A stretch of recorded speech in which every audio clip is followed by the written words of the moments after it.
আজকে এমন একটা আইলাইনার হ্যাক ট্রাই করব যেটা কিনা আমি ছাড়া দুনিয়ার সবাই মনে হয় ট্রাই করছে। আমি একমাত্র মানুষ কিনা এখনো এই ভাইরাল আইলাইনার হ্যাকটা ট্রাই করি নাই। তো চলেন ট্রাই কইরা দেখি আমি কতটুক সফল হই। তো প্রথমত হচ্ছেই আমি ভুল করে ফেলছি, শেপটা একদমই সুন্দর হয় নাই, তাই এটা আমি মুছা ফেলতেছি। তো এখন আমি আবারও দ্বিতীয়বার ট্রাই করবো, এখন দেখা যাক হয় কি হয় না।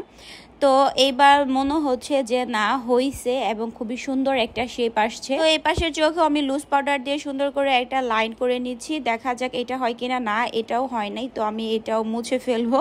তো দ্বিতীয়বার আবারও ট্রাই করব। দ্বিতীয়বার ট্রাই করার পর হইলে হইতেও পারে, এমন আছে যে আরও 2-3 বার ট্রাই করতে হইতে পারে। তো যাই হোক, দ্বিতীয়বার মনে হচ্ছে বেশ ভালো হয়েছে। এখন হচ্ছে আমি আইলাইনার দিয়ে দিতেছি।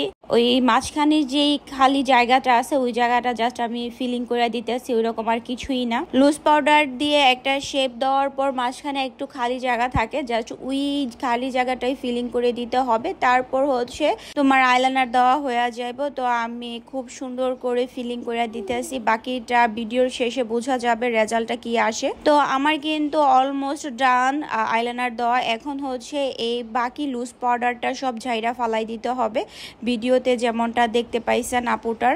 তো এখন আমার কাছে যেটা মনে হইলো সেটা হচ্ছে যে হ্যাঁ, এই হ্যাকটা সত্যি কাজে লাগে, কিন্তু এখানে কথা আছে, যেই কষ্ট আমি করছি, মানে এই লুজ পাউডার দিয়ে একটা শেপ দেওয়ার জন্য যে কষ্টটা আমি করছি, এই কষ্ট ছাড়াই আমি এরকম করে আইলাইনার দিতে পারবো। আমার কাছে মনে হইলো যে এটা সময় নষ্ট আর তাছাড়া কিছুই না। কিন্তু যারা কিনা বিগিনার, যারা কিনা একদমই পারে না, তারা কিন্তু এইভাবে প্র্যাকটিস করলে ভালো রেজাল্ট পাবা।